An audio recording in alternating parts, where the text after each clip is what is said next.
everybody? This is John with Archer Fish. Thank you for tuning in. Thanks for watching. Please like, subscribe, comment, all that good stuff. So today, just a quick video about what I see a lot of either out in the wild or on videos. And it is a lot of anglers who are doing stuff, but they don't know why they're doing them. They're doing them because they saw someone else do them, or they have an idea in their mind, and that's why they're doing these things. So these are kind of the biggest mistakes that I see anglers doing, in my opinion. And one of those things is, using gear that they don't understand, or using the wrong gear. Whether it's, they're power fishing when they should be finesse fishing, or they're finesse fishing when they should be power fishing. That's happened to me many times, when, especially like Lake Kachuma, when you're fishing that lake and, the bass are moving around, whether it's spring or in the fall or whatever, or even in summertime, you find schools of fish. If you're finesse fishing, you're just wasting your time, using a jerkbait or a crankbait in these times, like many of my videos there, I caught way more fish. And then when they're not moving around as much, obviously finesse fishing is the way to go. So you kind of have to always know, when you go into a situation, it doesn't really matter what you want to do. I've talked about this in other videos. What matters is what the circumstances and the conditions call for.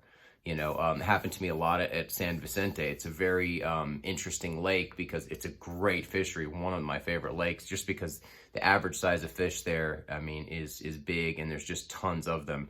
So, but it was with that lake as well, I had to pay attention to what the fish were doing. And although a lot of times I wanted to, Senko fish, which is one of my favorite ways of fishing, you can cover a lot of water. It's very easy, catches every type of fish. But then I would see that, they weren't schooled up on these points and in these coves like I thought. Instead, were more offshore or off these bigger, deeper water points, and topwater and jerkbaits were the way to go. So you'd have to kind of switch it up. So that is one of the biggest mistakes I see anglers doing, is they go out there wanting to fish a certain way, instead of how they need to fish, by reading the situation, the conditions, and kind of seeing what the fish are doing. So that's a big mistake I've seen a lot of. Using the right gear too, that's another thing. It just doesn't make any sense for people to be using, casting setups if they don't need to. I've talked about this many, many times before, and, through long conversations with people, I kind of started getting a little bit more into stocking up on my casting setups, and they've been great. It's just I've never really needed them because I was using my spinning gear, and I'd put everything on the spinning gear. I would use, jerk baits on them and all this other stuff. And one of the biggest things for me was, aside from the backbone of the casting setups, which was better than the spinning setups, was just the kind of profile, the small profiles. You can fit 3 or 4 casting setups in a bundle, and it's not taking up as much room as 3 or 4 spinning rods. So that actually helped. But I was always thinking, kind of what my buddy Jim always says is, figure out what you need in the toolbox before you just go buying all the tools. And because a lot of people, they want the biggest thing, the nicest thing, the sexiest thing, whatever it is. They see people online, fishing with these things, so they want to get all the best stuff. But if you don't need it, or you don't know how to use it, it's absolutely pointless. And also using braid on every single setup. I fished with guys that they've got braid on their spinning setups tied to fluorocarbon, and I just never understood that. Especially in Southern California, man, for spinning setups and finesse fishing, all you need is fluorocarbon. You don't need to have braid on everything. Some of the top water stuff and things like that, like frog fishing, braid is fine. But yeah, I noticed that a lot too, is people using braid when they don't need to. The way people land the fish, these are definitely mistakes in my opinion. But the way people land fish, some people think that using a net is cheating. I've seen people say this, and I've seen people sort of land their fish, whether it's boat flipping or jumping in the water halfway so they can cradle the fish up.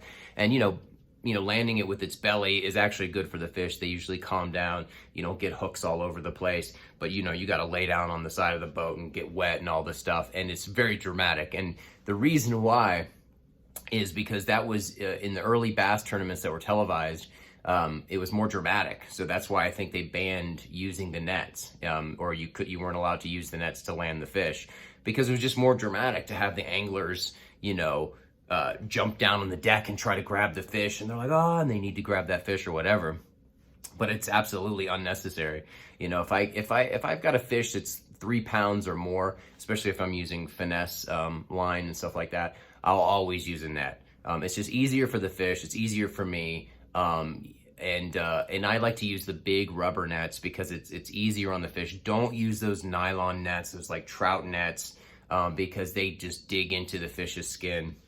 And the problem with boat flipping is you're flipping that fish onto your boat, the deck of your boat, and if you've got a bass boat or whatever and it's carpeted, the fish is flopping around on that carpet and it's losing its slime. And we've all caught fish that have sores on them.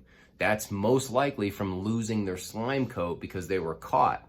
When they start to lose the slime coat, they're just more prone to infection, and we don't want to do that. So just use a nice rubber landing net for the fish.